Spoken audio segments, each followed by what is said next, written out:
আসসালামু আলাইকুম বন্ধুরা, পপিস রেসিপির পক্ষ থেকে জানাচ্ছি আপনাদের সকলকে আন্তরিক শুভেচ্ছা।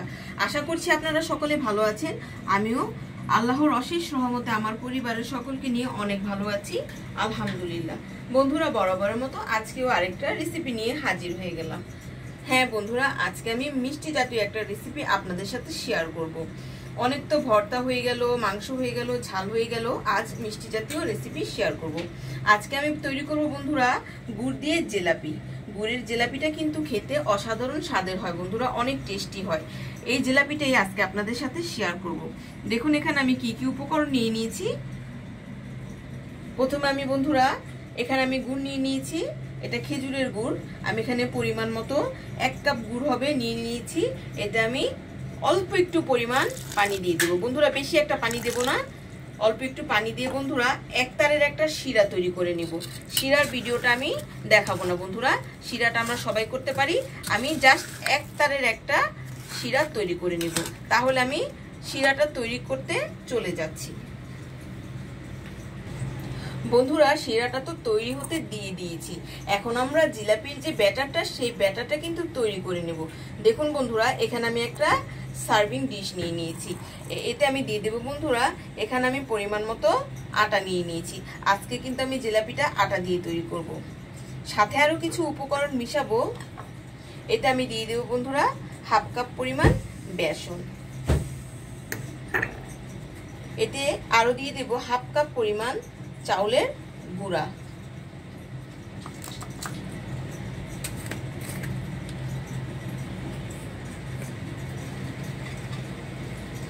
দিয়ে দেব বন্ধুরা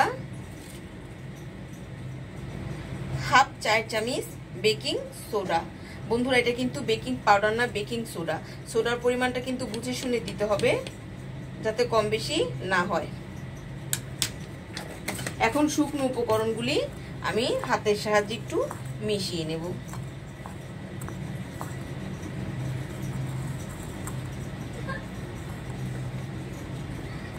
শুকনো উপকরণগুলো কিন্তু ভালো করে মিশিয়ে নিয়েছি।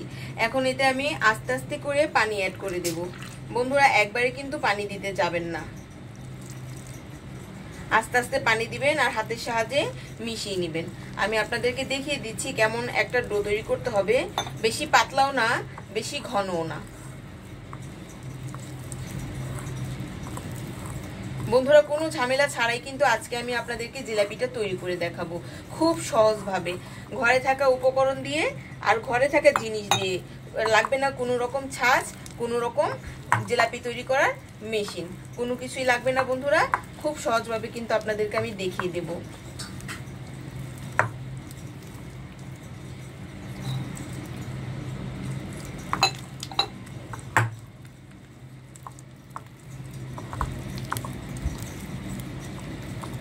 বন্ধুরা দেখুন ব্যাটারটা কিন্তু বেশি একটা পাতলাও না বেশি একটা ঘনও না। এখন এই ব্যাটারটাকে আমি হাতের সাহায্যে এরকম করে ফেটিয়ে নিব। ফেটিয়ে নিলে ব্যাটারটা একটু ফ্লাফি হবে, জিলাপিটা ভাজতে ফুলে উঠবে আর ভিতরে কিন্তু ক্রিস্পি হবে। তাহলে আমি কিছুক্ষণ এভাবে 2 থেকে 3 মিনিট ফেটিয়ে নিচ্ছি ব্যাটারটাকে।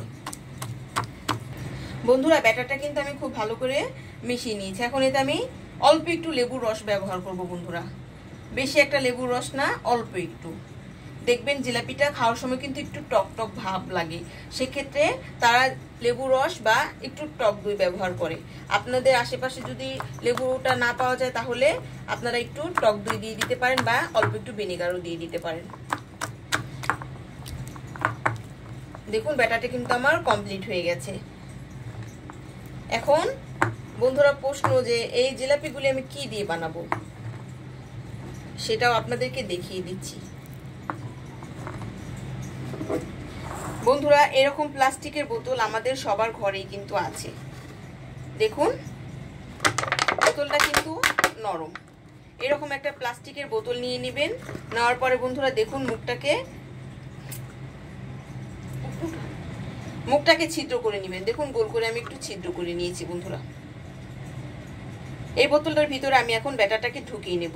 তাহলে আমি ব্যাটারটাকে ঢুকিয়ে নিচ্ছি বোতলটার ভিতরে। দেখুন বন্ধুরা এর মধ্যে কিন্তু শিরাটা আমার কমপ্লিট হয়ে গেছে। আপনারা কিভাবে বুঝবেন শিরাটা কমপ্লিট হয়ে গেছে? শিরাটা একটু উপরে তুলে নেবেন চামচ দিয়ে, একটু ঠান্ডা হলে শিরাটাকে এভাবে নেবেন, নেওয়ার পর এভাবে দেখবেন যে একতার হয় কিনা। দেখুন দেখুন বন্ধুরা, এই যে একতার হচ্ছে কিন্তু। এ পর্যায়ে শিরাটা কিন্তু আমার কমপ্লিট হয়ে গেছে। আমি কি করব, আমি যে লেবুটা নিয়েছিলাম বন্ধুরা, আমি কিন্তু ওখানে পুরোটা দিইনি, অল্প একটু রয়ে গেছে।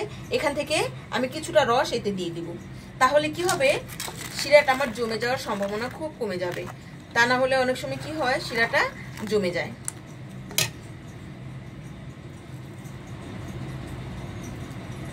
হয়ে গেল কমপ্লিট। এখন চলুন তাহলে আমরা ব্যাটারটাকে বোতলের ভিতর ঢুকিয়ে নেব, তারপর আমরা জিলাপিগুলি ভেজে নেব। দেখুন বন্ধুরা, আমি কিন্তু ব্যাটারটাকে বোতলের ভিতরে ঢুকিয়ে নিয়েছি, আর এখানে আমার শিরাটাও তৈরি হয়ে গেছে। চলুন তাহলে এখন আমরা জিলাপিগুলিকে ভেজে নিচ্ছি।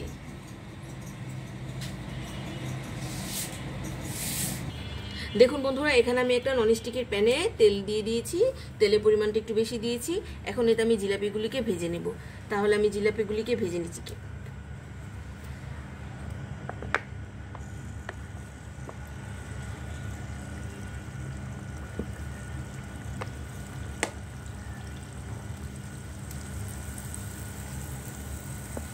বন্ধু একটু পেঁচিয়ে পেঁচিয়ে জিলাপিগুলিকে ভেজে নিতে হবে। বন্ধুরা, আমরা তো আর পারদর্শী না জিলাপি তৈরি করতে, কিন্তু যতটুকু করছি আস্তে আস্তে করে আলতো হাতে করে নিতে হবে বন্ধুরা।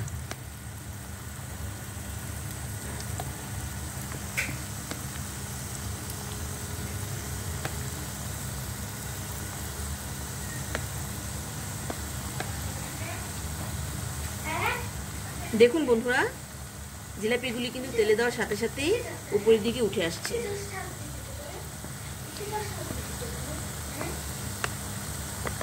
চেষ্টা করবেন যতটুকু সম্ভব একটু সুন্দর করে গোল গোল করে তৈরি করতে। এখানে আমি কিছুটা জিলাপি দিয়ে দিলাম। এখন আমি এগুলিকে উল্টিয়ে পাল্টিয়ে মুচমুচে করে গোল্ডেন ব্রাউন কালার করে ভেজে নেব। তাহলে আমি এগুলিকে ভেজে নিচ্ছি।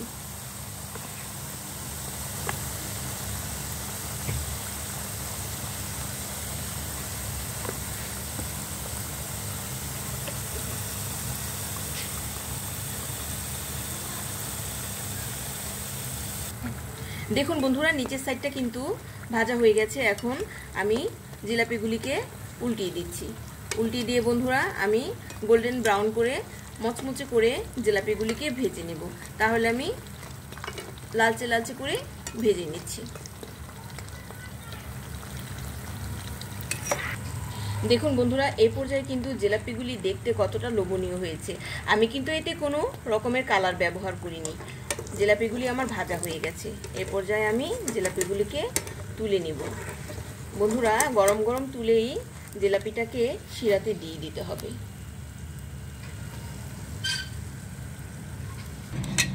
দেখুন বন্ধুরা, জিলাপিগুলি কিন্তু গরম গরম তুলে নিয়ে এসেছি। এখন আমি এই পর্যায়ে গরম জিলাপিটাকেই শিরার মধ্যে দিয়ে দিব।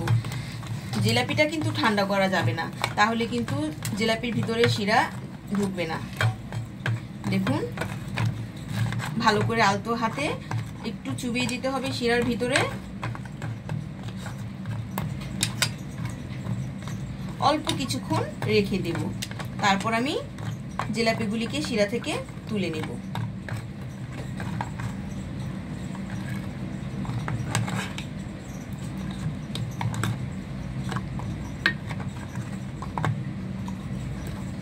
দেখুন বন্ধুরা, দেখতে কতটা লোভনীয় হয়েছে, খেতে কিন্তু দারুণ হয় এই জিলাপিটা। একে একে আমি সবগুলি জিলাপি ভেজে নেব আর এরকম করে শিরার ভিতরে দিয়ে দেব। তারপর আপনাদেরকে আমি পরিবেশন করে দেখাচ্ছি আজকে আমার গুড়ের এই জিলাপিটা কেমন হলো বন্ধুরা। দেখুন বন্ধুরা, জিলাপিগুলি কিন্তু আমি কমপ্লিট করে সার্ভও করে নিয়েছি। দেখতে কিন্তু কতটা লোভনীয় হয়েছে বন্ধুরা। আমার বাচ্চারা তো সবাই প্লেট নিয়ে বসে গেছে যে কখন জিলাপির ভিডিও শেষ করব আর কখন তারা খাবে। বন্ধুরা, এরকমই হয়, কোনো একটা বাসায় কোনো একটা ভালো আর কি মিষ্টি জাতীয় কোনো আইটেম তৈরি করলে বাচ্চারা এরকমই করে। দেখুন জিলাপিগুলি কতটা লোভনীয় হয়েছে, খেতে কিন্তু দারুণ হয়েছে।